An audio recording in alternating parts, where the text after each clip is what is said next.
Hey everyone, today I'm going to be showing you a review on the new Citadel texture paints, specifically Black Fire Earth, which I picked up recently, as well as another color, which I'll show you in a moment.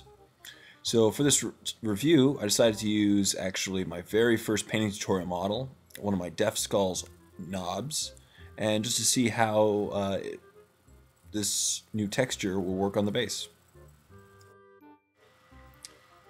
As you can see, from this clip that the texture has a very interesting texture.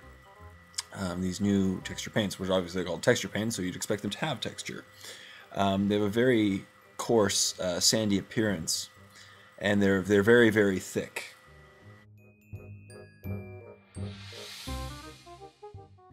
As you can see here, that the paints actually went on very, very easily. The color only required a single coat, and it builds the texture very easily and quickly on the model. However, if you are concerned about getting the specific texture paint on the model, I would recommend doing the base separately and then gluing the model onto the base later, because I did find it particularly a little difficult with these small bases and the thickness of the paint to not get on the guy's boots. However, he is an orc, so he stomps around, and I naturally expected he would get dirty. And here's what the base looked like before drying. I was a little bit concerned that a lot of the texture didn't really show on the back. I was hoping that when it dried, the paint would shrink and revealing a lot of the sandy look to it. While the first model dried, I tried out a second color, which was Mourne Mountain Snow, and once again I used one of my old orcs. And just to show you here, it has the same really sandy texture to it. And once I was finished painting it, I'll just show you the finished product. Here is what the model looked like.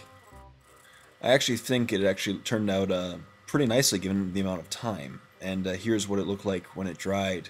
Again, you can see a lot of texture to it. It has a nice white color, and it went on very easily. It's white over black, and it shows really, really nicely.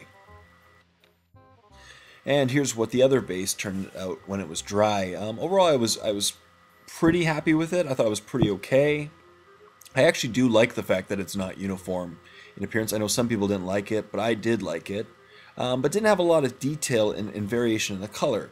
So I thought to give this a fair evaluation, as GW has been saying, it's a good thing to mix these paints with other ones. So I decided to do is Agrax Earthshade Wash, which I felt if any paint would save this base, it's Agrax Earthshade, which is the equivalent of the old Devlin Mud.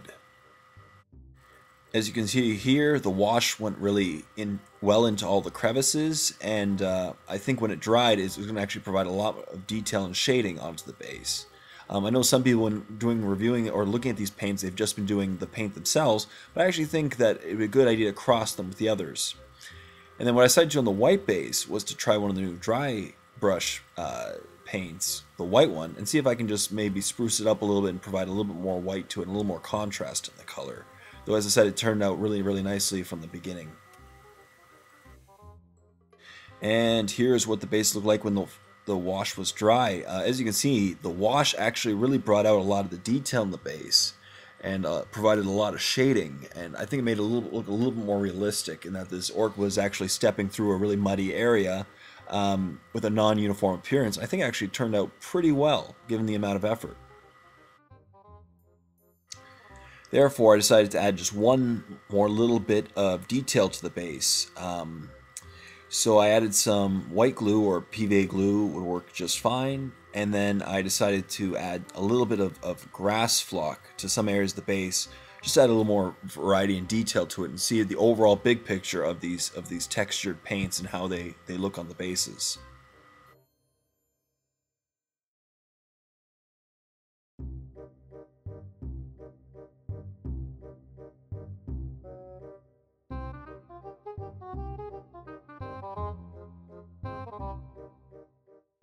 So here's what the final snow base looked like after just cleaning up the edges of the base using some black paint.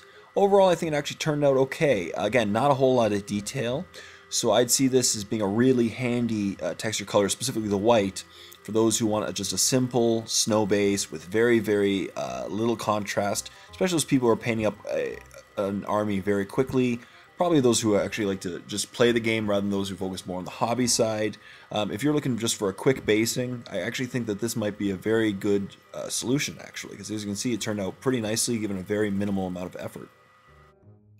And here's what the finished Earth base looked like. Once again, I'm actually kind of happy and a little bit surprised on the results of how it turned out.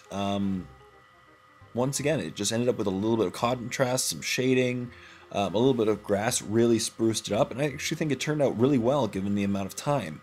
As I said, this base, I spent less than about a minute and a half total working on this base, maybe 2 minutes max, and if you're painting up an army very quickly, this would work well to your advantage in just 3 very quick and easy steps. I know some people really don't like the non-uniform appearance, and that way they're saying you should use sand, but I think it's just based on your preference. If you really want a uniform appearance, I definitely recommend just using sand and PVA glue over this, but if not, this is not actually a bad product. So to summarize, the benefits of using texture paints include: number 1, it is a very quick and easy process. As you saw, I painted up both of them very quickly with very, very little effort. Number 2, they both go on with a single coat.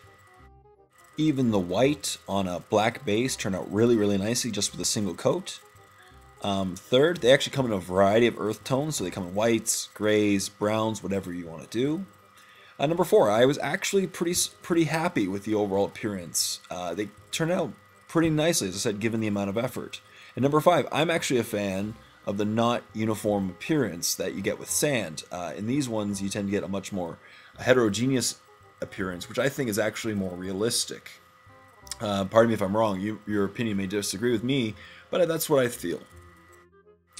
However, these are definitely not perfect. Some of the cons include: number 1, the bases didn't end up being very detailed. As I said, they turned out pretty nicely, but not a huge amount of detail in them, which if you're really into the hobby side of things and you want amazing bases, this may not be the way to go. Number 2, it does require further steps. I would not recommend at all only stopping at putting the texture paints on. You saw the difference once you put a Devil and Mud Wash on, so they do require a couple extra steps, not just limiting to using the textures. And 3, very importantly, the price. They were about $4.50 each. So if you have a large army and you're painting very large bases such as monstrous bases, it's going to cost you a lot of money to use this product. Sand would be a much cheaper way of going about the situation. And number 4, as I said in the previous one, if you don't like the uniform appearance, that would be a con of these paints.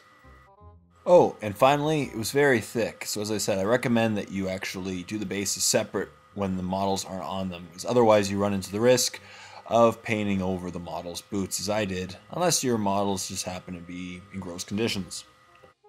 So based on this, who would I recommend this product for? First of all, the players. And by players, I mean those who just want to get an army painted quickly so that they can play the game. Those people, this might actually be a really good time-saving product. And second, those of you with smaller armies, because as I just said, it could get very expensive if you have very large armies such as collecting orcs or tyranids, or you have a lot of monstrous creatures. So this concludes my review on the new Citadel Textures paints. I really hope that this has been useful to you all, and that I've been able to shed some light on these paints and hopefully help you make up your decision on whether you like them.